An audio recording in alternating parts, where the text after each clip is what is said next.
তাকলা মাকান এক বিস্তীর্ণ মরুভূমি, যেখানে বালির নিচে চাপা পড়ে আছে শত বর্ষের রহস্য। বলা হয় সেখানে আছে এক প্রাচীন বৌদ্ধ মঠ, যা অদ্ভুত এক সাদা মূর্তির দ্বারা রক্ষা পায়। তবে যে কেউ মঠের কাছে যাওয়ার চেষ্টা করেছে সে আর কখনো ফিরে আসেনি।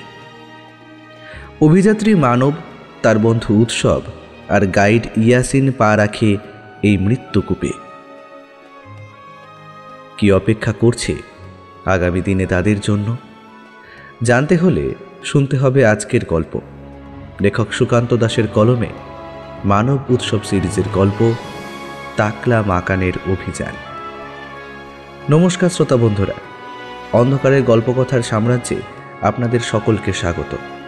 আজ আপনারা শুনবেন লেখক সুকান্ত দাসের কলমে মানব উৎসব সিরিজের গল্প তাকলা মাকানের অভিযান। গল্পের সূত্রধার ও গল্প পাঠে শুভ, অন্যান্য চরিত্রে অভিক, পার্থ, অভিযান, রাজ এবং RNM অভিষেক। শুরু হতে চলেছে আজকের গল্প তাকলা মাকানের অভিযান।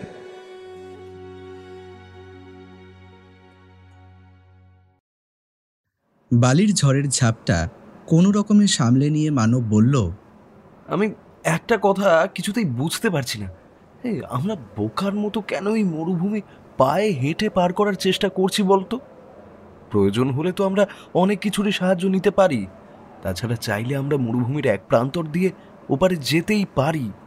ওপারে যাওয়ার হলে মরুভূমির মাঝে যাওয়ার কোনো দরকার নেই তো। আজ থেকে প্রায় 100 বছর কিংবা তারও আগে ওই বিশেষ জায়গাটায় বৌদ্ধ মঠের কেন্দ্র ছিল। আজ সে সমস্ত কিছুরই কোনো চিহ্ন আছে নাকি সে কথা বলা যায় না। অথচ একটা কথা ভেবে দেখ, এই মরুভূমির সূক্ষ্ম বালিয়াড়ির বুকে অমন একটা বৌদ্ধ মঠ এত বছর ধরে সেখানে টিকে ছিল কি করে? কোন উপায় দ্বারা সেখানকার মনীষীরা জীবন ধারণ করত? খাদ্য জল থেকে শুরু করে বাকি সমস্ত কিছু পেত কিভাবে? বৌদ্ধ মঠে যারা থাকে তাদের আলাদা করে কিছু একটা ব্যাপার থাকে, আর সেসব উপন্যাসের ব্যাপার সম্পর্কে আমার খুব একটা আইডিয়া নেই বটে।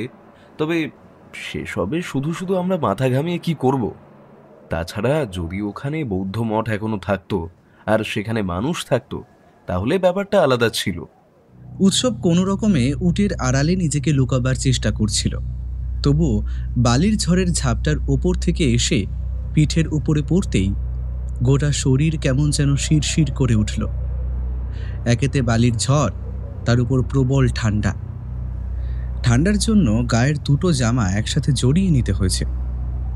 তারপরেও সঙ্গে আনা কাপড়ে ভালো করে মুখ, মাথা সবকিছু জড়ানো। উটে পিছনের এই প্রান্তটায় চুপ করে বসে ওরা নিজেদের মধ্যে কথা বলছিল। উটও যেন বালির মাঝে মুখ গুঁজে পাথরের মতো পড়ে রয়েছে। অন্য পাশে ইয়াসিন রয়েছে, সে কথা ওরা জানে, কিন্তু এই বালির ঝড়ের মধ্যে তাকে দেখা সম্ভব নয়। একটু আগেই তার গলা শোনা গিয়েছিল। ঝড়টা হঠাৎ করে উঠেছিল। ওরা বেশ ভালোভাবেই দুটো উটের দড়ি হাতে জড়িয়ে নিয়ে আস্তে আস্তে সামনের দিকে এগিয়ে চলেছিল। ইয়াসিনই পথ দেখিয়ে নিয়ে যাচ্ছিল।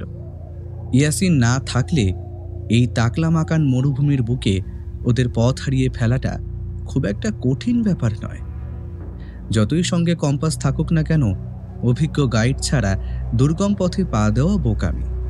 তবে এর আগে ইয়াসিন নিজেও কিন্তু এই মাঝামাঝির পথটা ধরে মরুভূমি পেরোয়নি।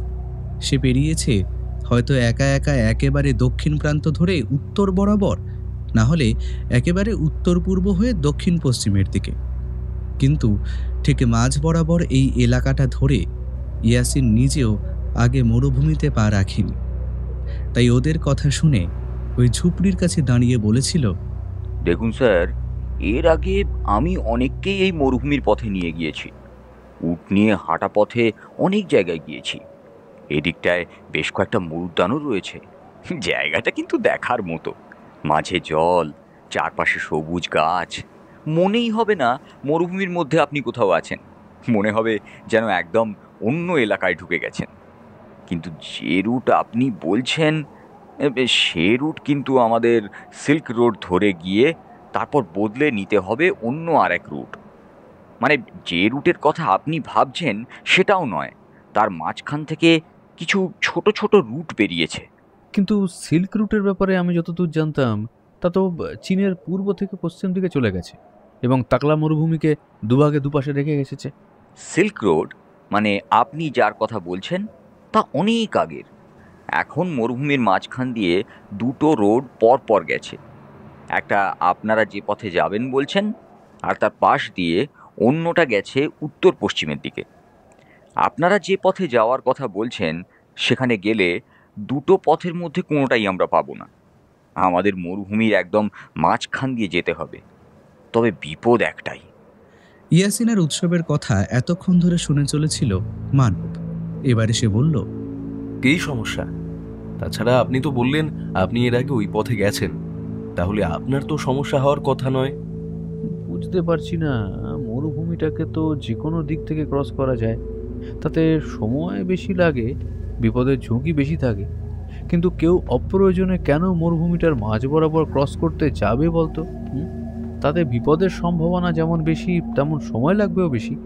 আমাদের কি সেই পথেই যেতে হচ্ছে? ঠাকুরদার লেখা ডায়েরি অনুযায়ী আমাদের যেতে হবে ওই পথে। ওই পথে কোথাও কোনো বৌদ্ধ মঠ একসময় ছিল বলে ঠাকুরদা জানিয়ে গেছে অবশ্য। কিন্তু এত বড় মরুভূমির মাঝে ঠিক কোথায় সেটা আছে না বলতে পারলেও মরুভূমির একদম কেন্দ্রবিন্দু যেটা দাঁড়াচ্ছে তার 100 কিলোমিটারের মধ্যেই সেই মঠ রয়েছে, আই এম শিওর। উৎসব শেষের কথাটা বলার সময় একটু ম্লান গলায় বলল, কারণ 100 কিলোমিটার তো আর ছোট জায়গা নয়। তাছাড়া মরুভূমিতে 100 মিটারই অনেক দূর। 10 মিটার পর্যন্ত দূরই ভালোভাবে কিছু বোঝা সম্ভব নয়। তার উপর উঁচু নিচু হলে তো আরও সমস্যা। সমস্ত কিছুর শেষে ইয়াসিন বলেছিল সে যাবে। ওই বৌদ্ধ মঠের কথা সে আগেও শুনেছে, কিন্তু সেই মঠ ভাঙা অবস্থাতেও তা কখনোই দেখা হয়নি। তাই ওরা একদিন সকালে বেরিয়ে পড়েছিল তাকলা মাকানের বুক চিরে তার 100 বছর আগে হারিয়ে যাওয়া সেই মঠের ধ্বংসস্তূপ দেখার জন্য। বালির ঝড় ওখানে একটু কমে আসছে। ইয়াসিন বলে উঠল, আর বেশিক্ষণ এখানে অপেক্ষা করা যাবে না, আমাদের এখান থেকে বেরোতে হবে। যত দেরি করব ততই কিন্তু দেরি হবে। অন্ধকার বাড়লে ঠান্ডাও বেড়ে যাবে। রাতের জন্য একটা আশ্রয়ের ব্যবস্থা না করলেই নয়। বালির ঝড়ের মধ্যে ইয়াসিনের কথাগুলো শোনা গেল বটে, তবে খানিকটা শোনা গেল, আর বাকিটুকু যেন আশেপাশে ছড়িয়ে পড়ল। আর ঠিক তখনই মানবের কানে এলো সেই শব্দটা। অনেকটা দূরে হলেও কোথায় যেন ঘন্টার মতো কিছু একটা শব্দ হচ্ছে। একটানা নির্দিষ্ট ছন্দে শব্দটা হয়ে চলেছে। একটা শব্দ আসছে, শুনতে পাচ্ছিস? যেন মনে হচ্ছে একটা কোথাও ঘন্টা বাজছে। ঝড়ের শব্দটার সঙ্গে সঙ্গে ঘন্টার শব্দটা কেমন যেন ছড়িয়ে আছে। কোথায়? আমি তো কোনো শব্দ শুনতে পাচ্ছি না। হতে পারে বালির ঝড়ের শব্দের সঙ্গে সঙ্গে অন্য কোনো শব্দ তোর কানে এসে লাগছে, তাই এমনটা মনে হচ্ছে।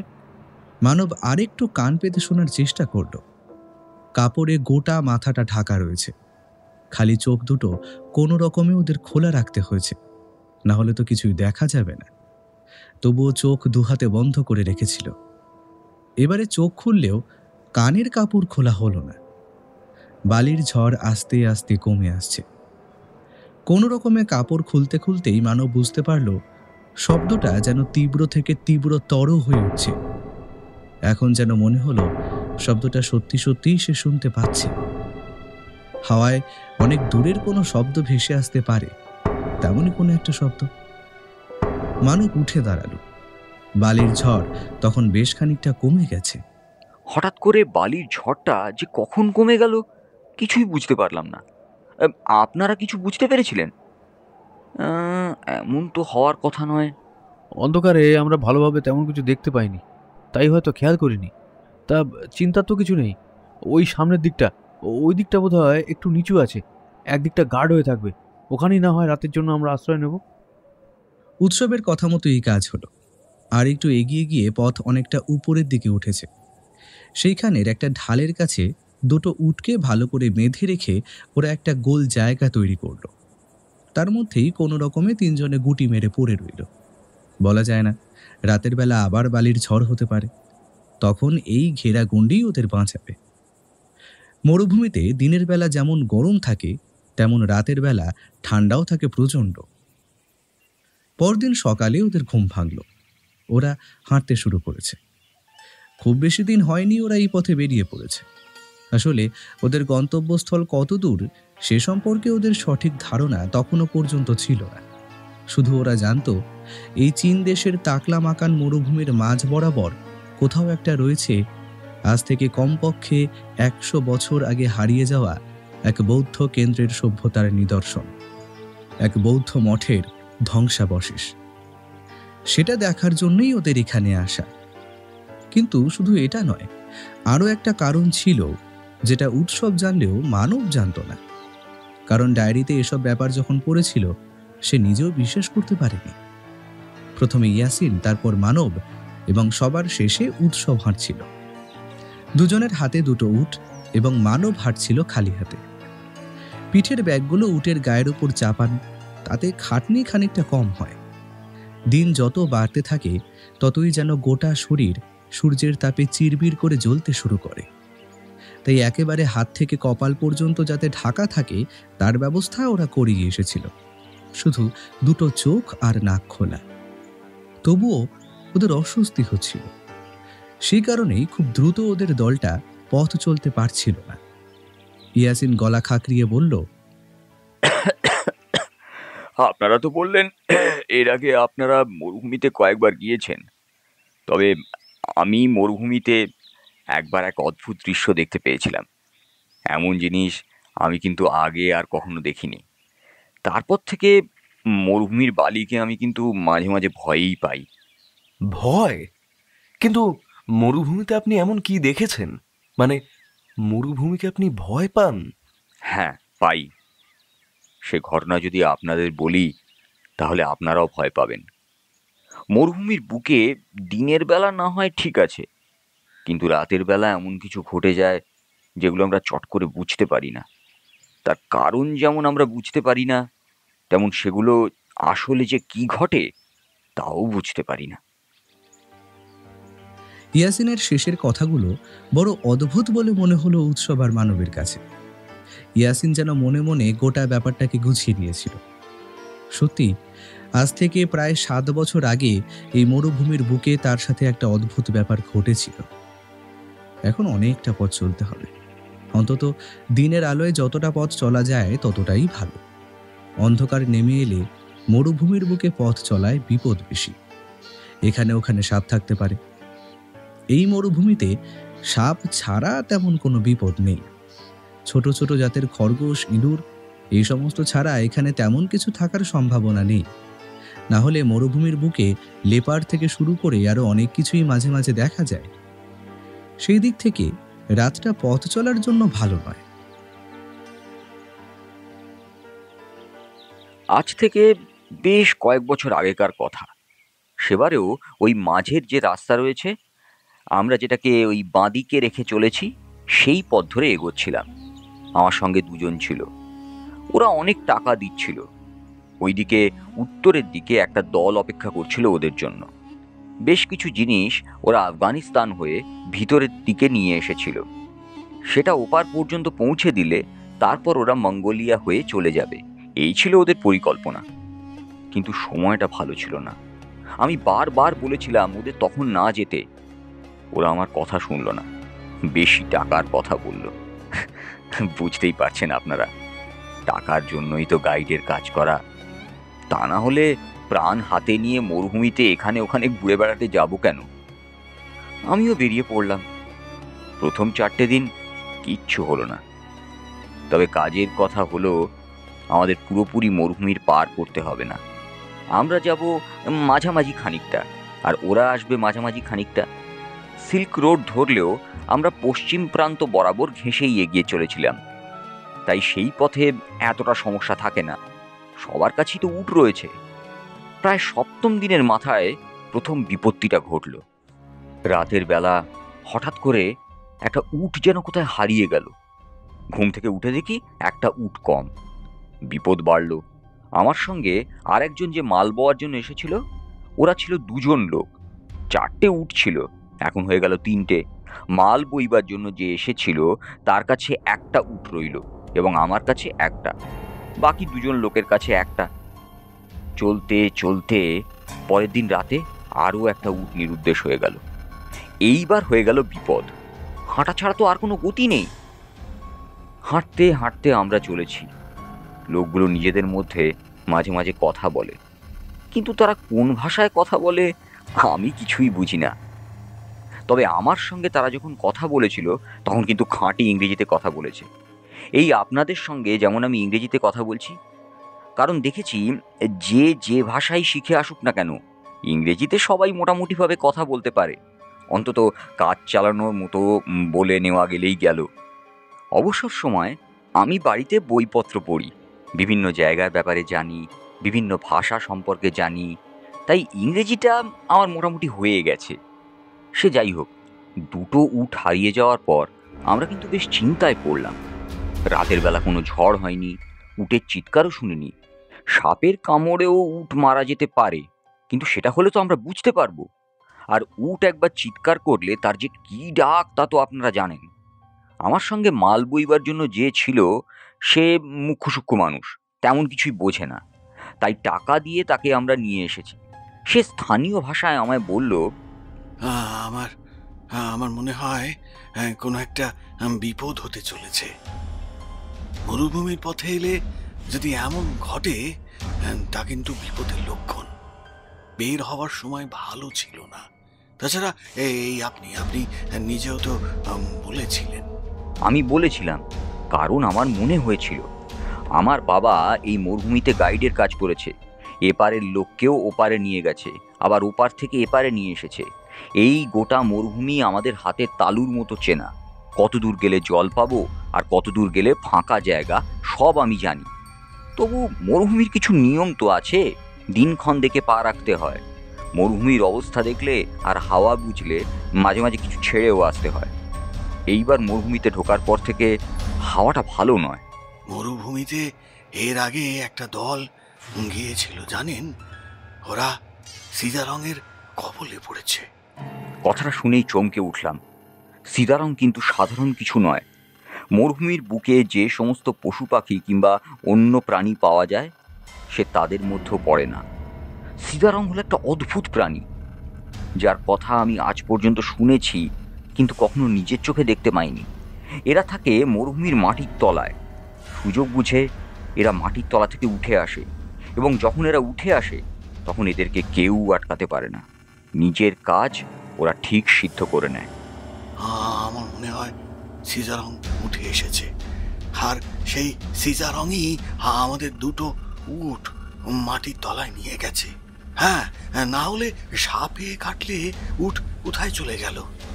কই একবারও তো চিৎকার শুনতে পেলাম না। হ্যাঁ, কাল রাতে আমি যেন স্পষ্ট দেখলাম আমাদের শোয়ার জায়গার কাছে সীতারং দাঁড়িয়ে আছে। আমি আমি আমি জানেন, আমি ভয় চিৎকার করতে পারলাম না। যেন স্পষ্ট মনে হলো উটটাকে মাটির তলায় নিয়ে চলে গেল। তার মানে কিছু তো একটা আছে। আপনি তো ভারতবর্ষ থেকে এসেছেন, আপনারা তো নিশ্চয়ই অনেক রাক্ষসের গল্প বিশ্বাস করেন। রাক্ষসের গল্পের কথা আমি আমার ঠাকুরদার কাছে শুনেছি। ঠাকুরদা ভারতের অনেক গল্পই আমাকে বলতেন। বেশ কয়েক বছর আগে লাদাখ বলে একটা জায়গায় ঠাকুরদা ছিলেন। মনে করুন ওই সীতারং আর ওই রাক্ষস একই ব্যাপার। তবে এই রাক্ষস শুধু মরুভূমির মধ্যেই থাকে। এটা নিয়েও একটা গল্প আছে, সে না হয় পরেই বলবো। আগে আসল কথাটা বলি। মাল বইবার লোকটার কথা শুনে আমি অবাক হয়ে গেলাম। হতে পারে সে মিথ্যে বলছে, কিন্তু দুটো উট এমনভাবে নিরুদ্দেশ হয়ে গেলই বা কি করে? আর যদি সত্যিই মেনে নিই সে সত্যি কথা বলছে, তাহলে যেটা সত্যি সত্যি আছে। ভাবলাম লোক দুটোকে সে কথা বলবো কিনা, এখান থেকে ফিরে যাওয়ার কথা বলবো কিনা, কিন্তু ওরা আমার কোনো কথা বিশ্বাস করবে কিনা সেটাও বুঝতে পারছি না। অথচ আরেকটা উট হারিয়ে গেলে মাল বইব কি করে আর আমরা ফিরবই বা কি করে? দেখতে দেখতে আরো 3টে দিন কেটে গেল, কিন্তু এর মধ্যে আর কিছুই হলো না। মাল বইবার লোকটাও যেন আরো বেশি করে ভয় পেতে শুরু করেছে। আস্তে আস্তে প্রতিদিনই সে চলে যাওয়ার কথা বলে।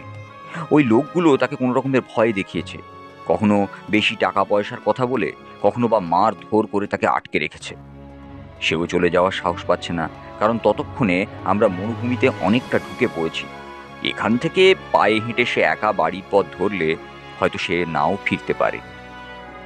তারপর সেই সিজারং কোথায় আছে সেগুলো মনে করে সে সাহস করে ফেরার পথ ধরতে পারল না। আমরা আরো ভিতরের দিকে এগিয়ে চললাম। তারপর একদিন রাতের বেলা আমি হঠাৎ করেই দেখতে পেলাম সত্যি সত্যি সেই সিজারংকে। উৎসব এতক্ষণ ধরে চুপ করে শুনে চলেছিল। ঠাকুরদার ডায়েরিতে লেখা ছিল ওই বৌদ্ধ মঠের আশেপাশে এমন কিছু একটা শক্তি আছে যা ওই মঠকে রক্ষা করে এবং তারা আশেপাশের অঞ্চলকেও কোনো কারণে রক্ষা করে থাকে। সেটা যে আসলে কি এবং তার রূপ কেমন সে কথা ঠাকুরদা নিজেও জানে না। সেটা যে কোনো অদ্ভুত অলৌকিক শক্তি সে ব্যাপারে উৎসব নিশ্চিত।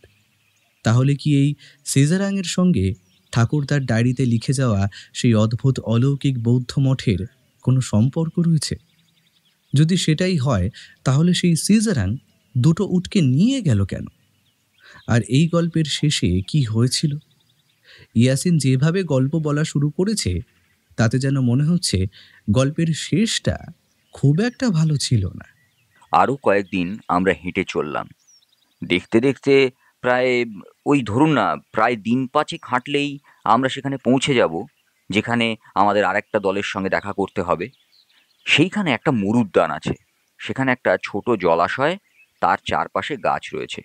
সেখানে গিয়ে আমরা অপেক্ষা করলেই ওরা চলে আসবে, কিংবা ওরা আগে চলে এলে ওরা অপেক্ষা করবে। সেই মতো আমরা হেঁটে চলেছি। মন বেশ প্রফুল্ল হয়ে রয়েছে। পথে আর কোনো বিপদ আপদ তো হয়নি। সেদিন রাতে আবার এক জায়গায় শুয়েছি।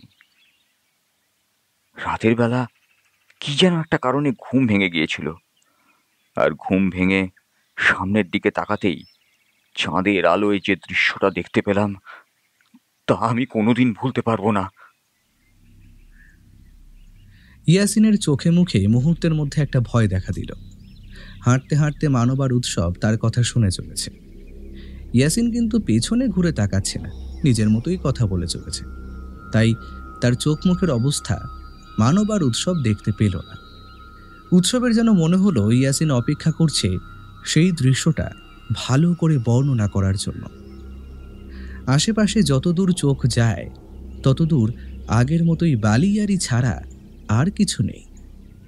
মাথার উপরে একপাশে সূর্যটা জ্বলজ্বল করছে। সূর্য এখন মাথার প্রায় উপরে উঠে এসেছে। এই সময়টা বড্ড বেশি গরম লাগে।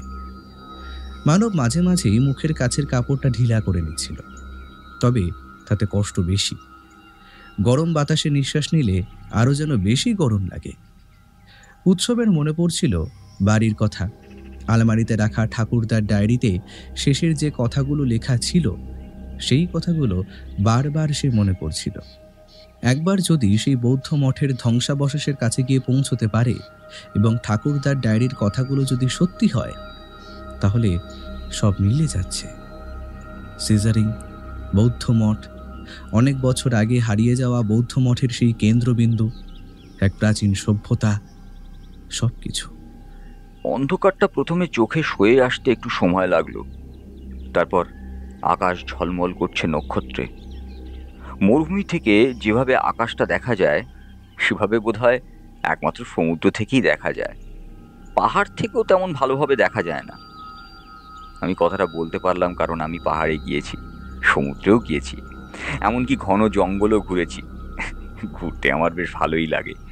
কিন্তু সেদিন রাতের আকাশটা যেন সম্পূর্ণ অন্যরকম মনে হচ্ছিল। মনে হচ্ছিল আকাশের নক্ষত্রগুলো যেন একটু বেশি বড় হয়ে গেছে। আর চোখ খোলার পরই শুনতে পেয়েছিলাম একটা ঘন্টার শব্দ। ঘন্টার শব্দ কাল যখন বালির ঝড় বইছিল? না না, কয়েকদিন আগেই মনে হয়। তখন আমি যেন ঝড়ের মাঝে ঘন্টার শব্দ শুনতে পেয়েছিলাম। মানবের কথা শুনে ইয়াসিন যেন চমকে উঠল, পেছনের দিকে ঘুরল। ইয়াসিনের লম্বা রোগা চেহারা, গায়ের রং ফর্সা, মাথার লম্বা চুলগুলো ঘাড়ের কাছ পর্যন্ত এসেছে, মুখে লম্বা দাড়ি এবং ছোট গোঁফ, কালো কুচকুচে চোখ। সে অদ্ভুতভাবে পেছনে মানবের দিকে তাকিয়ে বলল, সত্যি করে বলুন, ঠিক শুনেছিলেন কি? ঘন্টার শব্দই ছিল তো? অন্য কোনো শব্দ ছিল না তো? ঝড়টা কিন্তু হয়েছিল রাতের বেলা। রাতের বেলা যদি ওই ঘন্টার শব্দ শোনা যায় তাহলে কিন্তু ব্যাপারটা ভালো নয়। উৎসবের মনের ভেতরটা কেমন যেন করে উঠল। মানব চমকে গেল। ইয়াসিনের এই কথায় তিনজনে প্রায় একে অপরের দিকে স্থির দৃষ্টিতে তাকিয়ে রইল বেশ কিছুক্ষণ। তারপরে ইয়াসিন হেসে ব্যাপারটা হালকা করার জন্য বলল, ওহো, তবে চিন্তা নেই, সব সময় যে বিপদ রয়েছে এমন কোনো ব্যাপারও নয়। ঘন্টার শব্দ মরুভূমিতে অনেকভাবেই শোনা যেতে পারে। বালিতে মাঝে মাঝে এমন শব্দ হয় যা শুনে এমন মনে হয়। তারপর যেটা বলছিলাম শুনুন। গোটা আকাশের দিকে তাকিয়ে নক্ষত্রগুলো চোখে পড়তে লাগলো। তারপরেই বুঝতে পারলাম ভীষণ ঠান্ডা লাগছে। এত ঠান্ডা তো এখানে লাগার কথা নয়। আমার সঙ্গে যে দুজন লোক ছিল তাদের কাছে বন্দুক ছিল, ছোট কিন্তু বেশ ভারী। দুবার আমি হাতে নিয়ে দেখেছি। আপনাদের কাছে যে রিভলভার রয়েছে ওটা তার থেকে সামান্য বড়। সঙ্গে সঙ্গে চোখ চলে গেল ঘুমিয়ে থাকা লোক দুজনের দিকে। দেখি মালটানা লোকটা এক পাশে চোখ বন্ধ করে শুয়ে রয়েছে, কিন্তু বাকি দুজন গভীর ঘুমে জড়িয়ে রয়েছে। চট করে চারপাশটা দেখে নিলাম। ওপরে আকাশের দিকে নক্ষত্র থাকলেও নিচের দিকটা কেমন একটা অন্ধকার। তাছাড়া আমরা যে আশ্রয় নিয়েছি জায়গাটা ওই ছোট খাদের মতো। চারপাশ থেকে বালি নেমে এসেছে, তবে শুধু বালি নয়, এদিকের বালিটা যেন একটু শক্ত। এক পাশটা সামান্য ঢালু, এক পাশটা খানিকটা উঁচু। সেখানেই আমরা থেকেছি। ওপরের দিকে মুখ তুলে দেখি একপাশে চাঁদটাকে আড়াল করে কে যেন একটা দাঁড়িয়ে আছে ঠিক ওই উঁচু জায়গাটার কাছে। আমি সঙ্গে সঙ্গে চমকে উঠলাম। আমার সঙ্গে ছিল টর্চটা। সেদিকে ফিরলাম জ্বালাবার জন্য। টর্চের সুইচ টিপতে যাওয়ার মুহূর্তেই যেন মনে হলো ওই মালটানা লোকটা মিথ্যে কথা বলেনি। সীতারাম যদি সত্যি এখানে এসে দাঁড়ায় তাহলে। সুইচ টিপলাম। ভেবেছিলাম তখনই আলোটা গিয়ে পড়ে এমন কিছু একটা দেখতে পাবো যাতে আমি ভয়ে হয়তো চিৎকার করে উঠব। কিন্তু আমায় অবাক করে গিয়ে টর্চের আলোটা জ্বলল না। হাতটা বোধহয় কেঁপে উঠেছিল, আর তাতেই টর্চের আলোটা কেঁপে উঠে একপাশে সরে গিয়ে তখন কিন্তু জ্বলে উঠল। আমি জ্বলে থাকা টর্চটাকে আবার ঠিক সামনের দিকে ওই ছায়ার জন্যই ফেলেছি, আবার আলোটা বন্ধ হয়ে গেল। যেন মনে হলো আলোটা কিছুতেই তার গায়ে পড়তে চাইছে না।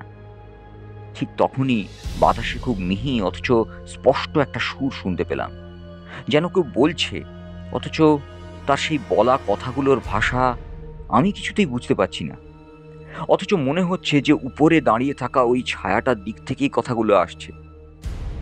কতক্ষণ এইভাবে ছিলাম তা আমার মনে নেই। একসময় সে নিজের দুটো হাত উপরের দিকে তুলল। আধো অন্ধকারে তাকিয়ে থাকতে থাকতে চোখ সয়ে এসেছিল, এটা আমি বুঝতে পারলাম। তার দুটো হাত যে কোনো লম্বা চওড়া একটা গোটা মানুষের সমান হতে পারে। তারপরে সে যেন কোনো একটা কারণে পিছনের দিকে ঘুরে হেঁটে চলে গেল। কতক্ষণ ওইভাবে পাথরের মতো বসেছিলাম তা আমার মনে নেই। যখন জ্ঞান ফিরল তখন তাড়াতাড়ি উঠে গেলাম। টর্চের আলোটা ফেললাম মাটিতে। বালিতে পায়ের ছাপ তো বেশিক্ষণ থাকে না, কিন্তু আমি বালির উপর আলো ফেলতে ফেলতে দেখলাম মস্ত মস্ত বড় দুটো পায়ের ছাপ আস্তে আস্তে বালির মধ্যে মিলিয়ে যাচ্ছে, যেন আমায় দেখাবার জন্যেই কেউ পায়ের ছাপ দুটো এতক্ষণ রেখে গিয়েছিল। সামনের দিকে ফিরলাম। কি মনে হতে আমি দ্রুত ছুটতে লাগলাম। বালির মধ্যে ছোটা যায় না, দূরের দিকে যেন মনে হচ্ছে কেউ চলে যাচ্ছে। আমি চিৎকার করতে লাগলাম, কিন্তু চিৎকার করতে পারলাম না। আর চিৎকার করেও বা কাকে ডাকবো? যে সামনে চলে যাচ্ছে সে ভয়ঙ্কর মৃত্যুর মতো, তাকে চিৎকার করে ডাকা তো বোকামি। সে কিন্তু আমায় ছেড়ে দিয়েছে। আরও খানিকটা এগোলাম, সে ততক্ষণে আরও দূরে চলে গেছে। ভীষণ ঠান্ডা লাগতে শুরু করলো। তখনই টর্চের আলো জ্বেলে ফেরার পথ ধরলাম। তার মানে আপনি তাকে দেখেননি? শুধুমাত্র ওই অন্ধকারের মধ্যে সে যে ওখানে এসেছে সেটাই বুঝতে পেরেছিলেন? সরাসরি তাকে আমি দেখিনি, কিন্তু সে সত্যি যে এসেছিল তা আমি ঠিক বুঝতে পেরেছি। তারপর মাত্র 2 দিনের ব্যবধানে ওই দুজন লোক আমাদের দল থেকে নিরুদ্দেশ হয়ে গেল, যেন একেবারে শূন্যে মিলিয়ে গেছে। দ্বিতীয় লোকটিকে আমি নিজে হারিয়ে যেতে দেখেছি ঘুমন্ত অবস্থায়। আমার চোখের সামনে সে বালির তলায় ঢুকে গেছে। সে কি বলছেন? বালির তলায় ঢুকে গেছে মানে? আপনি নিশ্চয়ই মশকরা করছেন, তাই না? ইয়াসিন থমকে দাঁড়িয়েছিল। উটের হাতে দড়িটা ভালো করে চেপে ওদের দিকে ফ্যাকাশে মুখে তাকালো, বলল, যেদিন প্রথম লোকটা হারিয়ে যায় সেদিন মাল বইবার লোকটিকে আর আটকে রাখা যায় না, সে সেখান থেকে পালিয়ে আসবেই। আর তাই দ্বিতীয় লোকটি রাগের মাথায় রিভলভার দিয়ে গুলি চালিয়ে তাকে আমার সামনে খুন করে। তারপরে তারপরে তার দেহটা বালির তলায় চাপা দিয়ে দেয়। আমি তখনই বুঝতে পেরেছিলাম এই পথে আমাকে একাই ফিরতে হবে, আর কিছুই করার রইল না। তাই সেদিন রাতে যখন অন্য লোকটাও বালির তলায় ঢুকে যাচ্ছে, তখন আমি তাকে বাঁচাইনি। উৎসব আর মানব অবাক হয়ে তাকিয়ে রইল ইয়াসিনের দিকে।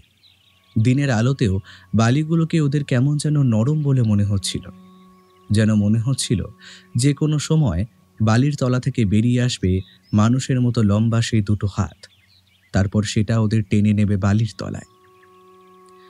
ইয়াসিন আর কিছু বলল না, সে চুপ করে এগোতে লাগল।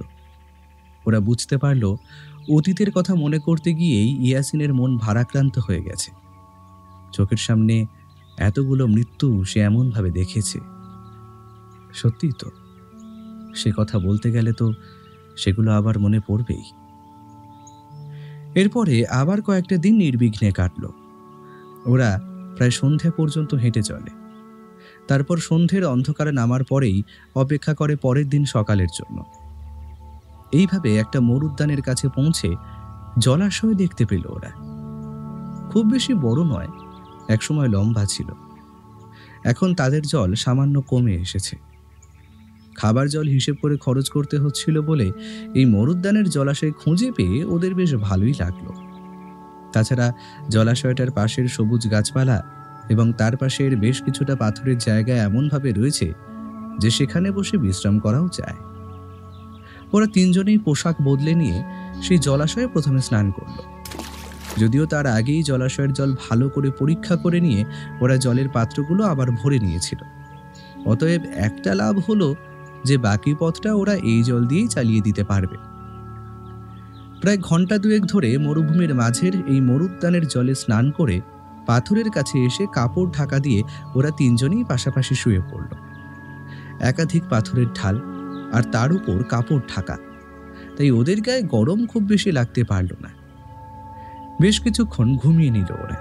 তারপরে আবার একবার জলাশয়ের জলে স্নান করে ওরা ঠিক করলো সেই রাতটা এখানেই থেকে যাবে। শুধু ইয়াসিন বলল, এখানে থাকাটা ঠিক হবে না, জল জঙ্গল জায়গা, যদি সাথেরা রাতের বেলায় আসে। আরে চিন্তা করবেন না, আমরা তো রাতের বেলা পাথরের উপর ঘুমাবো, সেখানে কি আর সাপ আসবে?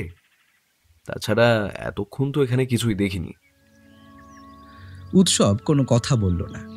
সে বুঝতে পারল ওরা ঠিক পথেই রয়েছে। মরুভূমির মাঝামাঝি পথে চলার সময় এই মরুদ্যান পড়ার কথা নয়, কিন্তু ইয়াসিন ওদের ঠিক পথেই নিয়ে চলেছে।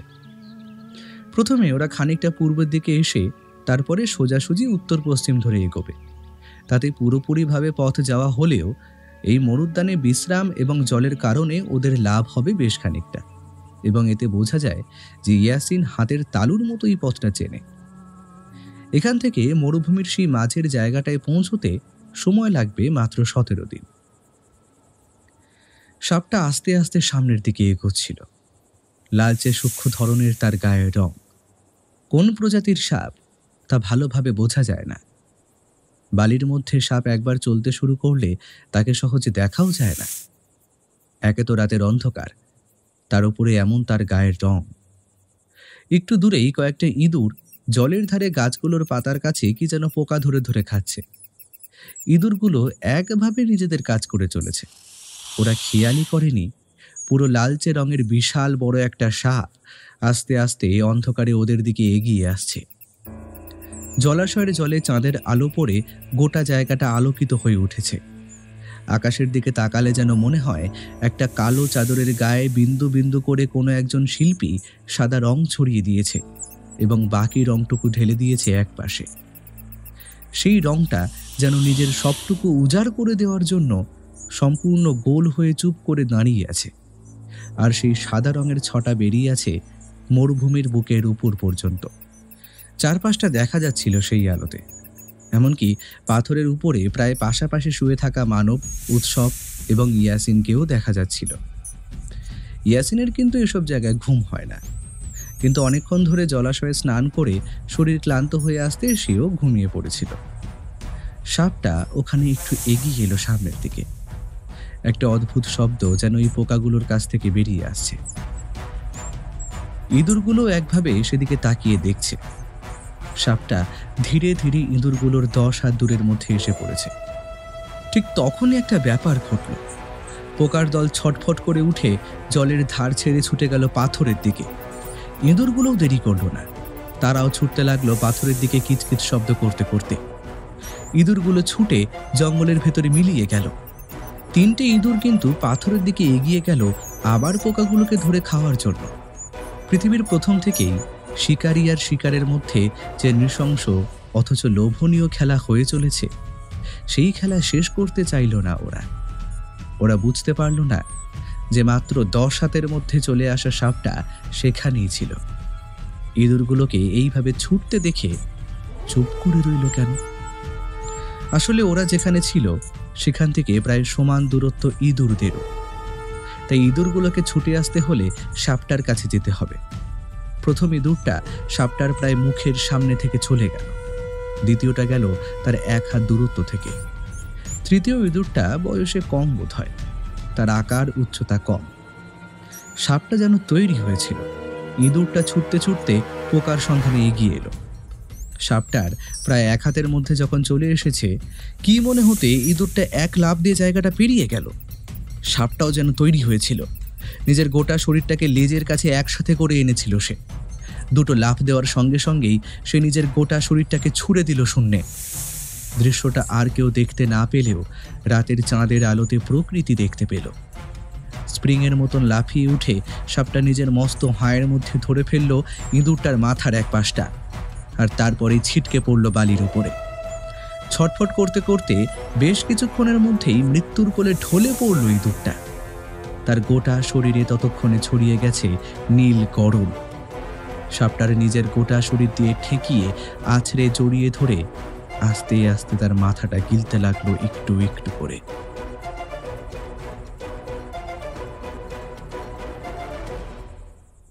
ঘুমটা ভেঙেছিল মানবের। ঘুম ভাঙতে সে বুঝতে পারল একটা বেগ সে অনুভব করছে। সে পাথর থেকে নেমে জলাশয় যেদিকে একটা জঙ্গলের মতো রয়েছে সেদিকে এগিয়ে গেল। মরুভূমিতে যেখানে খুশি জল ত্যাগ করা যায়, যদিও ব্যাপারটা ঠিক নয়, কিন্তু জল হচ্ছে এক আর মল ত্যাগ আর এক। এই দুই হলো এমন একটা বাধা, চট করে তা অতিক্রম করা প্রয়োজন, না হলে বিপদ ঘটতে পারে। এই মরুভূমির বুকে মানবের সামান্য জলত্যাগের কারণে এমন কোনো মহাপ্লাবনে সে উপস্থিত হবে না যা তাকলামাকান কিংবা গোটা চীন দেশকে ডুবিয়ে ফেলতে পারবে। যদিও এসব কথা মানবের মাথায় তখন আসছিল না, সে ক্লান্ত শরীরে কোনো রকমে ঘুমন্ত চোখে এগোচ্ছিল সামনের দিকে।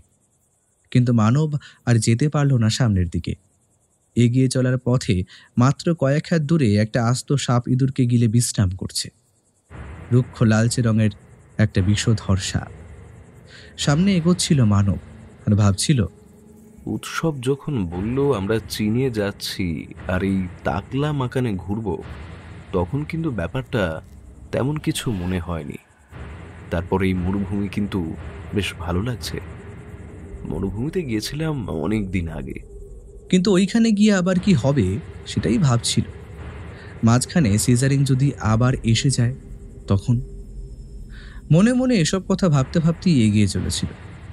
স্বপ্নে বোধহয় নৈশভোজের বাকি আহারটুকু হজম করার চেষ্টা করছিল, কিন্তু তখনই পায়ের শব্দ শুনে সে কেমন যেন সজাগ হয়ে যায়। সঙ্গে সঙ্গে নিজের মাথাটা তুলে ধরে সামনের দিকে তাকায়। অথচ অন্ধকারের মধ্যে বালির পথে কি আছে তা মানবের খেয়াল করার কথা নয়। সে আরও খানিকটা এগিয়ে যায়। সাপটা থেকে তার হেঁটে চলা পথের দূরত্ব মাত্র 6 পা, এইবার 5, আরও 2 পা এগিয়ে যায় মানব। সাপটা তার পায়ের শব্দ বেশ ভালোভাবে শুনতে পেয়েছে। সে নিজের শরীরটাকে কোনো রকমে খানিকটা তুলে ফেলতে গিয়ে বুঝতে পারে শরীর তোলা সম্ভব নয়। পেটের কাছটায় তখনও গোটা ইঁদুরটাই যেন রয়ে গেছে। সে কোনো রকমে তৈরি হয়ে থাকে, তার উপরে কোনো বিপদ এলে যাতে ছোবল বসিয়ে বিষটুকু উগরে দিতে পারে তার জন্য। আরও 1 পা এগিয়ে যায় মানব। তারপর আরেকটা পা এগিয়ে নিয়ে গিয়ে সাপটার গায়ের উপর পা রাখতে যাবে, ঠিক এমন সময় পেছন থেকে শুনতে পায় ইয়াসিনের গলা। আরে কি হলো? একা একা ওইদিকে কোথায় যাচ্ছ? আরে অন্তত একটু আলো নিয়ে যাওয়া তো দরকার। কোথায় কি আছে? আরে কোথাও কিছু নেই, এতক্ষণ আমরা এখানে রইলাম, কিছু হয়নি। আরে এটা কি? কথাটা বলতে বলতেই মানবের পা পড়ে গিয়েছিল নিচের দিকে, আর তাতেই তার পা কেমন যেন শিরশির করে ওঠে। ঘুমোবার আগে পায়ের শক্ত চামড়ার বুটগুলো ওরা খুলে রেখেছিল। তাড়াহুড়োতে খালি পায়ে নিচে নেমে এসেছে। আসলে বালির মধ্যে রাতের বেলা খুব একটা গরম থাকে না, তাই ব্যাপারটা ঘুমের মধ্যে সে বুঝতে পারেনি। এখন পাটা ঠান্ডা কিছুতে গিয়ে পড়তেই সেই ঠান্ডা জিনিসটা সরসর করে নড়ে উঠল, আর তাতেই মানব খানিকটা ছিটকে গেল পিছনের দিকে। ইয়াসিন ব্যাপারটা বুঝতে পারল, তাই সে তাড়াতাড়ি হাতে টর্চটা জ্বালিয়ে ছুটে এলো। ততক্ষণে মানব বালির উপরে হুমড়ি খেয়ে পড়েছে, আর তার থেকে একটু দূরেই সাপটা কিলবিল করতে করতে পেছনের দিকে সরে যাচ্ছে। ঠিকমতো সুযোগ বোঝেনি, তাই মানবের পায়ে কামড় বসাতে পারেনি। সেটা দেখে চমকে উঠে ইয়াসিন বলল, সর্বনাশ, কামড়ায়নি তো? কথাটা বলে নিজেই আলোতে ভালো করে মানবের পাটা দেখতে লাগলো। তারপর যখন নিশ্চিত হলো যে কামড়ায়নি, তখন বলল, ওর খুব বিষ। ও কামড়ালে 10 মিনিটের মধ্যে মানুষ মারা পড়ে। ভাগ্য ভালো আপনাকে কামড়ায়নি। কিন্তু কি যে হলো ব্যাপারটা, ওর গায়ে পা দেওয়ার পরেও কামড়ালো না কেন? এমনিতে ওই সব কিচ্ছু করে না, কিন্তু কেউ ওর গায়ে। মানব তখন কথা বলার মতো অবস্থায় ছিল না। সেও বুঝতে পারছিল না ব্যাপারটা কি হলো। পায়ের তলায় সরসর করে চলে যাওয়া জিনিসটাকে এসে বুঝতে পেরেছে মাত্র। দেখতে পেয়েছে লাল রুক্ষ সাপটাকে পেছনের দিকে চলে যেতে। তবে সাপটা কেমন যেন ধীর গতিতে এগিয়ে যাচ্ছিল। কি হলো আমি কিছুই বুঝতে পারছি না। এখন আর এখানে নয়, চলুন আমরা ওই পাথরের উপরে যাই। পাথরের কাছাকাছি একটা জায়গায় জল ত্যাগ করে ওরা আবার গিয়ে পাথরের ওপরে উঠল। পরদিন সকাল পর্যন্ত বেশ খানিকটা ঘুমিয়ে নিলেও রাতের কথাটা মানবের কিন্তু মনেই রইল। এরপর বেশ কয়েকদিন আর তেমন কোনো ঘটনা ঘটল না। প্রায় দিন 15 মাথায় ওরা সেই মাঝামাঝি জায়গাটার কাছাকাছি গিয়ে পৌঁছল। উৎসব বলল, কম্পাসটা যা বলছে তাতে আমরা প্রায় সেই জায়গাতেই এসে পড়েছি, বুঝলি? এই 100 কিলোমিটারের মধ্যেই কোথাও সেই বৌদ্ধ ধ্বংসস্তূপটা আছে। যতদূর আমি জানি এই মাঝের জায়গাটা বেশি রুক্ষ, আর সেই জায়গাতেই আমরা ঢুকে পড়েছি। এই জায়গাটা 50 কিলোমিটারের বেশি হবে না, তার মধ্যেই সেটা থাকার কথা। আমাদের এবার পথ বদলাতে হবে, আমাদের চলতে হবে পশ্চিমের দিকে। ওরা পশ্চিম মুখে চলল এবং প্রায় 16 দিনের মাথায় ওরা সেই ভাঙা বৌদ্ধ স্তূপটা দেখতে পেল। সেদিন প্রায় বিকেল হয়ে এসেছে। পরন্ত বিকেলের আলোতে ভাঙা বৌদ্ধ স্তূপটা দেখে তিনজনে স্থির হয়ে দাঁড়িয়ে পড়ল। বৌদ্ধ মঠ ওরা আগেও দেখেছে, কিন্তু এত বড় মঠের ধ্বংসাবশেষ ওরা এর আগে দেখেনি। ওদের দেখা যে কোনো বড় মঠের চেয়ে এটা প্রায় দুগুণ। তার উপরের অংশটা প্রায় ভেঙে পড়লেও নিচের পাথরের জায়গাটা এখনো যেন দাঁড়িয়ে আছে। নিচের দিকে ভাঙা সিঁড়ি, সেই সিঁড়ি দিয়ে উপরে উঠলে বড় বড় ঘরের ভাঙা মেঝের কাছে গিয়ে পড়তে হয়। ওরা সেদিন বাইরে থেকে ঘুরে দেখল জায়গাটা। উৎসব বলল, আজ আর এর ভেতরে যাওয়ার কোনো দরকার নেই। একে তো ভাঙা জায়গা, তার উপর কোথায় কি থাকতে পারে কি জানে। আমরা আজকে বাইরেই কাটাই, কাল সকালে বরং দিনের আলোতেই না হয় ভেতরে ঢুকা যাবে। ভেতরে কি আপনাদের ঢুকতেই হবে? মানে এই জায়গাটা নিয়ে তো অনেক কিছু শুনেছি। এই জায়গাটা নাকি আসলে আগের মতো নয়। মাঝে মাঝে এই গোটা বৌদ্ধ মঠটাকে রাতের অন্ধকারে দেখা যায়। অনেকেই এখানে এসে জায়গাটাকে দেখেছে ভিতর থেকে। অনেক মানুষের কথাবার্তা, ঘন্টার শব্দ, এমনকি আরো অনেক কিছু ভেসে আসে। কিন্তু এই মঠ অবশ্য কারো কোনো ক্ষতি করেনি। কিন্তু এইটাই যে সেই মঠ, সেটা তুই বুঝলি কি করে উৎসব? ঠাকুরদার ডায়েরিতে লেখা ছিল পৃথিবীতে তার দেখা সমস্ত মঠের চেয়ে এই মঠ নাকি অনেক বড়। যদিও ঠাকুরদা এই মঠের কাছে যখন এসেছিলেন তখন এই মঠ ধ্বংসস্তূপই ছিল, কিন্তু সেই ধ্বংসস্তূপ দেখেই তিনি সে কথা লিখে রেখে গেছিলেন। এই মঠের ধ্বংসস্তূপ দেখে আমরা ব্যাপারটা বুঝতে পারছি। আর এই গোটা মরুভূমিতে একটাই মাত্র মঠ সে সময় ছিল। তাহলে তো আমাদের এবারের মতো যাত্রা শেষ। মঠটা কাল দিনের বেলায় ভালো করে দেখে নিয়ে পরদিন সকালে আমরা এখান থেকে বেরিয়ে পড়ব। উটগুলোকে আজকে রাত এবং কালকে সকালটা তাহলে ভালো করে বিশ্রাম দিয়ে দেবো। কথা মতোই কাজ হলো। ওরা সন্ধ্যের আগে আগে একটা থাকার জায়গা খুঁজে নিল। উটগুলোকে ভালো করে এক জায়গায় রেখে সেদিনটা বিশ্রাম করার জন্য বালিয়াড়ির একপাশে ঘুমোতে চলে গেল। ওরা লক্ষ্য করেছিল এই জায়গাটায় প্রবেশ করার পর থেকেই ওদের কেমন যেন ক্লান্ত লাগছিল বারবার। কিছুতেই হাঁটাচলা করতে কিংবা ঘুরতে ইচ্ছে করছিল না। তবুও কোনো রকমে ঘুরে ঘুরে ওরা গোটা জায়গাটাই দেখে ফেলল। ধ্বংসস্তূপের চারপাশটা ঘুরতে ঘুরতেই ওদের বেশ সময় লেগে গেল। মানব আর ইয়াসিন কিন্তু খুব তাড়াতাড়ি ঘুমিয়ে পড়েছিল। উৎসবও ঘুমিয়ে পড়েছিল। তবে অনেক রাতের দিকে প্রথমে তার মনে হলো কে যেন তাকে ডাকছে। ডাকটা সে স্বপ্নের মধ্যেই অনুভব করতে পারছিল। চোখের সামনে সে দেখতে পাচ্ছিল একটা সাদা মূর্তি। এমন অদ্ভুত আর বড় মূর্তি সে এর আগে কখনো দেখেনি।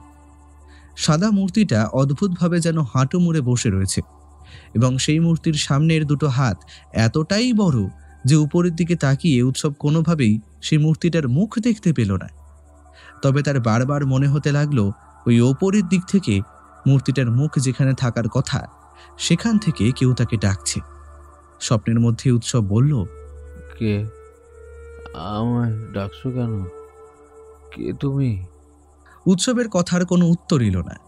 মূর্তিটার স্নিগ্ধ হাসি মাখা গলার স্বর যেন উৎসবের মাথার ভেতরে কেমন যেন ঝিমঝিম একটা ভাব ধরিয়ে দিচ্ছিল। সে প্রাণপণে মূর্তিটার মুখ দেখার চেষ্টা করল ও সাদা সেই শরীরের উপরের দিকে উঠতে লাগলো। কিন্তু যতবারই উঠতে যায় কেমন যেন একটা পিচ্ছিল ভাবের জন্য নিচে নেমে আসে। উৎসব চিৎকার করার চেষ্টা করলো, এমনভাবে উপরের দিকে উঠতে চাইল যেন পিছলে না পড়ে যায়, কিন্তু বারবার সে নিজেই চলে আসছে। উৎসবের গোটা শরীর ঘামতে শুরু করেছে। গায়ের জামা কাপড় সবকিছু কেমন যেন ছিন্ন ভিন্ন হচ্ছে। গোটা শরীর বেয়ে দরদর করে রক্ত নেমে আসছে সেই সাদা মূর্তির গায়ের উপর থেকে, কিন্তু তখনও সেই ডাকটা আগের মতোই রয়েছে। উৎসবের মনে হতে লাগলো ওই ডাকটার জন্যই এত কিছু হচ্ছে। উৎসব একটা কাজ করলো, সেই সাদা মূর্তির গা ধরে যতটা উপরে উঠেছিল সেখান থেকে নিচের দিকে তাকিয়ে বালিয়াড়ি লক্ষ্য করে একটা ঝাঁপ দিল, আর তাতেই ধরফর করে তার ঘুমটা ভেঙে গেল। হ্যাঁ, তো তার মানে এতক্ষণ আমি স্বপ্ন দেখছিলাম, কিন্তু কিন্তু সেটাই বা কি করে হয়? আমি যে এত স্পষ্ট সবকিছু দেখলাম। হ্যাঁ, চারপাশে তাকিয়ে অল্প চাঁদের আলোতে উৎসব দেখল মানব আর ইয়াসিন ঘুমোচ্ছে। তারপরেই সামনের দিকে চোখ যেতেই উৎসবের বুকের ভিতরের সমস্ত রক্তটুকু যেন জল হয়ে গেল। ওরা যেখানে শুয়েছিল তার থেকে মাত্র কয়েক পা হেঁটে গেলেই সেই বড় বৌদ্ধ মঠের ধ্বংসাবশেষ। কিন্তু এখন সেখানে কিছুই নেই। তার বদলে একটা কালো ছায়ার মতো মস্ত বড় কিছু দাঁড়িয়ে রয়েছে চাঁদের অল্প আলোয়। চাঁদের আলো তার গায়ে এসে পড়ছে এবং সেই আলোতে সেই মূর্তির গায়ের সাদা রংটুকু ভালোভাবে যেন দেখা যায়। উৎসব চমকে উঠল। এই মূর্তিটাই তো একটু আগে নিজের স্বপ্নে সে দেখতে পেয়েছিল। ধরফর করে সে নেমে গেল নিচের দিকে। তারপর যতটা সম্ভব দ্রুত বালির মধ্যে এগিয়ে গিয়ে দাঁড়ালো ওই মূর্তির থেকে বেশ খানিকটা দূরে। উটগুলো ঘুমিয়েছিল। তারাও বোধহয় শব্দ শুনে ঘুম ভেঙে দুবার ডেকে উঠে আবার ঘুমানোতে মন দিল। চীন দেশের বৃহত্তম তাকলামাকান মরুভূমির মাঝে উৎসব দাঁড়িয়ে রয়েছে এক অজানা সাদা মূর্তির সামনে। খানিকটা দূরে ইয়াসিন আর মানব ঘুমোচ্ছে। উৎসব জানে চিৎকার করলে ওদের ঘুম ভাঙবে না। এই মরুভূমির বুকে, বিশেষ করে এই 100 কিলোমিটারের মাঝে কোনো এক অদ্ভুত শক্তি রয়েছে যার জন্য এই সব কিছু হচ্ছে। সে এবার আর কিচ্ছু ভাবতে পারছিল না। দ্রুত এগিয়ে গেল সামনের দিকে। চোখের সামনে আস্তে আস্তে সেই সাদা মূর্তিটার চারপাশে কি যেন একটা হতে লাগলো। উৎসব বিস্ফারিত চোখে দেখতে পেল সেই সাদা মূর্তিটাকে ঘিরে আস্তে আস্তে যেন পাথরের পাঁচিল উঠছে। কারা যেন খুব দ্রুত চাঁদের আলোয় কাজ করে চলেছে। মূর্তিটার আশেপাশে লোকজনের কথাবার্তা, পাথরের গায়ে ঠুকঠাক শব্দ, আরও নানান শব্দ একসাথে হতে লাগলো। উৎসব যত সামনের দিকে এগোতে লাগলো ততই দেখতে লাগলো চারপাশের পাঁচিলটা ঠিক খানিকটা বৌদ্ধ মঠের মতো আস্তে আস্তে গড়ে উঠছে। আর ওখানে আরেকটু এগোতেই মূর্তিটা একেবারে চাপা পড়ে গেল। এসব কি হচ্ছে?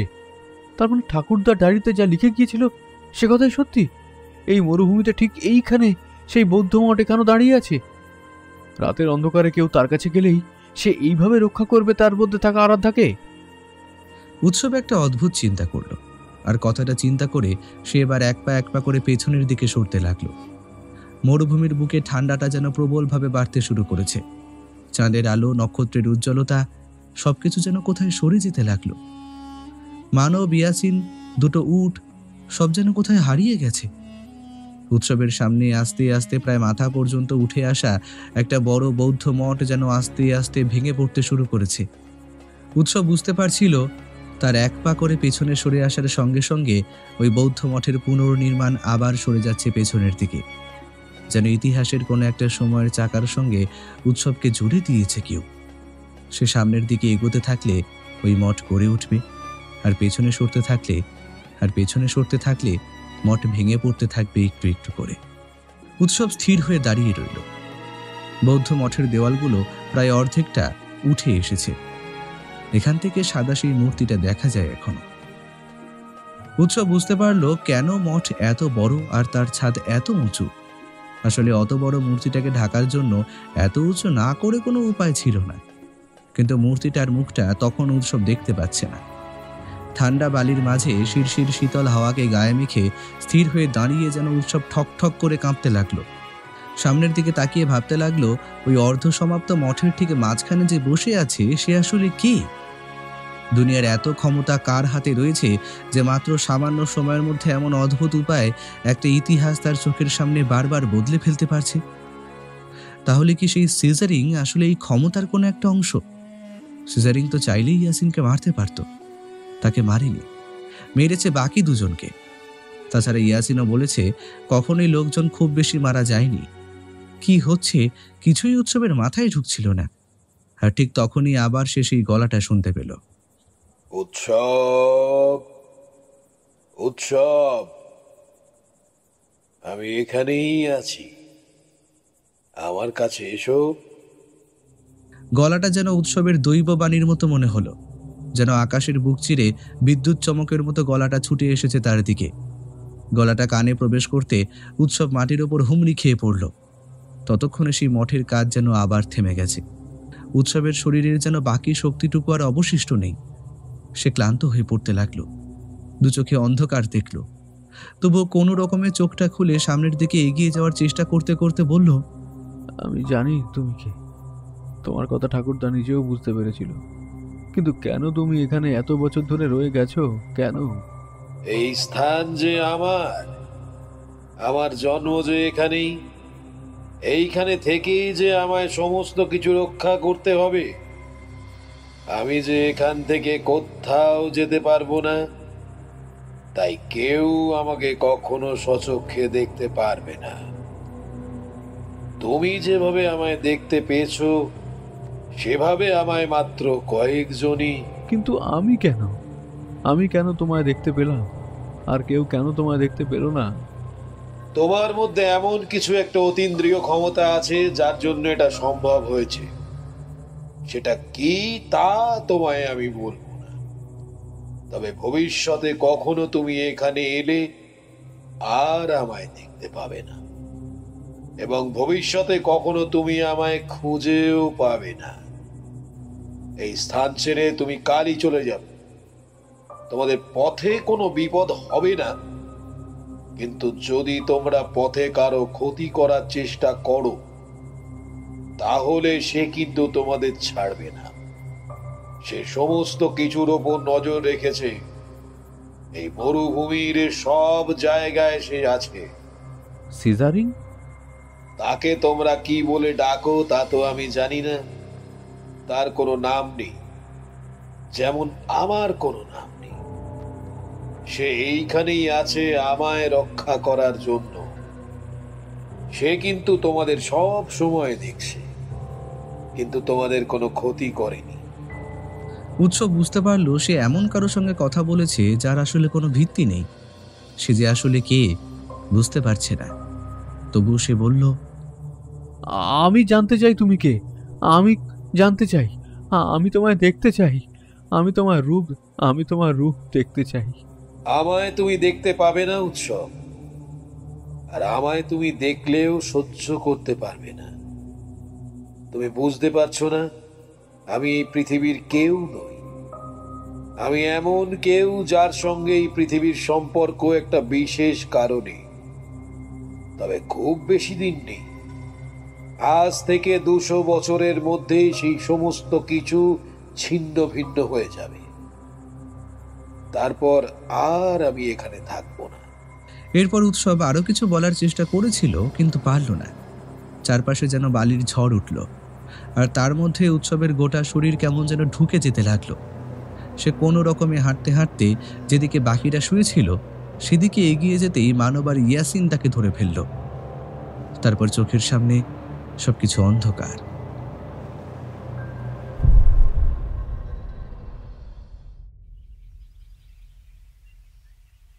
কিছুই তো বুঝতে পারলাম না। আপনার বন্ধু হঠাৎ করে কাল কোথায় চলে গিয়েছিল? আলো নেই, কোনো কিছু নেই। তাছাড়া ওই ভাঙা বৌদ্ধ মঠ, এর সামনে যাওয়াটাও তো ভালো নয়। রাতে ঝড়ের সময় আমি আবার সেই ঘন্টার শব্দ শুনতে পেয়েছিলাম, কিন্তু ঘন্টার শব্দটা এই মঠ থেকেই বা আসবে কি করে? মঠে তো এমন কোনো জায়গা নেই যেখানে ঘন্টা আছে। আমিও তো সেটাই ভাবছি। এই জায়গাটা আমার ভালো লাগছে না। আমাদের আজকেই এখান থেকে চলে যাওয়া দরকার। মঠের চারপাশ তো আমরা ঘুরে দেখেই নিয়েছি। এবার আপনার বন্ধুর ঘুমটা ভাঙুক, তারপরে আমরাও এখান থেকে চলে যাব। একটু পরেই উৎসবের জ্ঞান ফিরল। আসলে ওই অবস্থাতেই সে গভীর ঘুমে ঘুমিয়ে পড়েছিল। ওঠার পর তার গোটা শরীর ঝরঝরে বলে মনে হলো। ঘুম থেকে উঠে একভাবে কিছুক্ষণ সে ভাঙা বৌদ্ধ মঠের দিকে তাকিয়ে রইল। তারপরে বলল, আমাদের এখান থেকে এবার বেরোতে হবে, আর এখানে বেশিক্ষণ থাকার কোনো প্রয়োজন নেই। চলো চলো, উটগুলোকে তৈরি করো। আমরা খানিকটা উটের পিঠে করে যাব, তারপর বাকিটা। সে কি, ভালো করে তো আমরা মঠটা দেখলামই না। আর তুই এই মঠের কাছে কি কারণে এসেছিলি, মানে আসতে চেয়েছিলি, সেটাই তো আমাদের খুলে বললি না এখনো। যে কারণ এসেছিলাম সে কারণ পূর্ণ হয়ে গেছে, আর কিছু দরকার নেই। আমরা আজই ফিরবো, তোমরা সমস্ত কিছু তৈরি করো।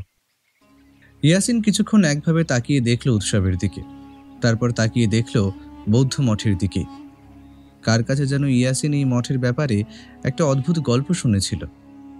যারা এই মঠ তৈরি করেছিল তারা সকলেই নাকি আসলে মানুষ ছিল না। তারা এমন কোনো একটা প্রাণী ছিল যারা মানুষের মতো হলেও আসলে মানুষ নয়। তাদের কাছে নাকি ছিল অনেক অদ্ভুত ক্ষমতা। তারা তাদের সেই ক্ষমতা বিশেষ কিছু মানুষের মধ্যে ছড়িয়ে দিয়ে গিয়েছিল বিভিন্ন সময়। তারপরে কোনো একটা কারণে এই মঠ ভেঙে যায়। এখানে যারা থাকতো তারা ছড়িয়ে পড়ে পৃথিবীর বিভিন্ন জায়গায়, আর অনেকেই ফিরে যায় অজানা কোনো জগতে। তারা এক অদ্ভুত দেবতাকে পুজো করত। অনেকে বলে সেই দেবতা অন্য কেউ নয়, আসলে সেই দেবতা হলো গৌতম বুদ্ধ।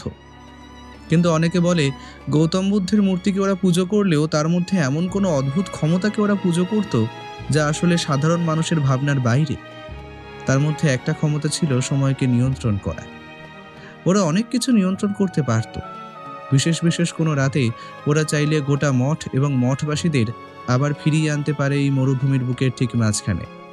আবার বেঁচে থাকতে পারে কয়েকটা দিন, আবার নিজের মতো সময় হলেই চলে যেতে পারে অন্য কোথাও। ওদের মতো করে এমন দুর্গম পথ পেরিয়ে এই মঠের ধ্বংসাবশেষের কাছে আজ পর্যন্ত কেউ এসে পৌঁছতে পারেনি। মাঝে মাঝে প্রত্নতাত্ত্বিক দল কিংবা সরকারি সার্ভের দল এখানে এসে পৌঁছলেও এই মাঠের ধ্বংসাবশেষের কাছে তারা নানা বিপদে পড়েছে। তাই জায়গাটাকে অভিশপ্ত বলে সকলেই এড়িয়ে চলে। কিন্তু এই সিজারিং এবং এই মঠের অদ্ভুত অলৌকিক শক্তির ব্যাপারে এই ইয়াসিনের মতো অনেকেই জানে। আর ইয়াসিনের কেমন যেন মনে হলো উৎসবের সাথে কাল রাতে কিছু একটা ঘটেছে, কারণ সে ঝড়ের সময় নিজে দেখেছে উৎসব যেন কার সাথে কথা বলছিল। ইয়াসিন আর কিছু বলল না, উটগুলোকে তৈরি করতে চলে গেল। বেশ কিছুক্ষণ মঠের আশেপাশে মানব আর উৎসব ঘুরে বেড়ালো। তারপরে ওরা ফেরার পথ ধরল।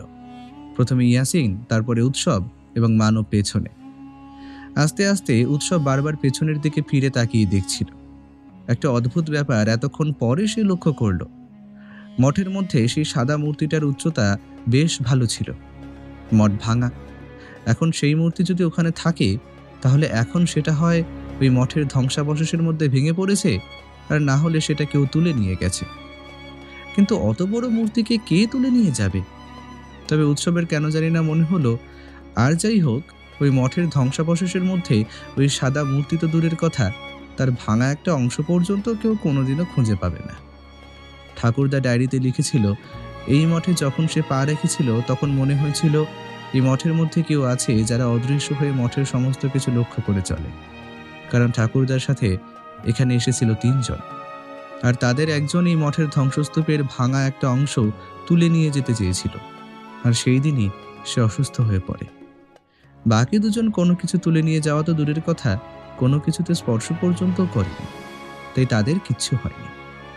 তার শরীর ঠিক হয়ে যায়, তাই বুঝতে পেরেছিল পৃথিবীর রহস্যময় জায়গাগুলোর মধ্যে এই মঠ হলো একটা জায়গা। উৎসবকে পেছনে তাকিয়ে থাকতে দেখে মানব বলল, কি হলো, আবার পেছনে তাকিয়ে কি দেখছিস? তোকে তো বললাম একটা দিন এখানে থাকি, কিন্তু তুই থাকলি না। সবকিছু সবার জন্য হয় না রে মানব। আমি যা দেখার কিংবা যা বোঝার ঠিক বুঝতে পেরেছি, আর এখানে থাকার কোনো প্রয়োজন নেই। এখানে থাকলে কখন যে কোন পদ হবে সেটা বলা যায় না। তবে একটা কথা নিশ্চিত, এই মঠে যতদিন ধরে ওরা আছে ততদিন এই মরুভূমিতে কিংবা এর আশেপাশে বিপদ বলে কিচ্ছু হবে না। উৎসবের কথার মানে কিন্তু কিছুই বুঝতে পারল না ইয়াসিন। সামনের দিকে এগিয়ে চলেছিল সে, শুধু হাসতে হাসতে নিজের মতোই বলে উঠল, শুধু সিজারিং নয়, সিজারিং এর মতো আরো অনেক কিছুই মঠে আছে দেখছি। তার সঙ্গে সঙ্গে মানবরা ফিরতে লাগলো তাকলা মাকান মরুভূমির উত্তর প্রান্তের দিকে।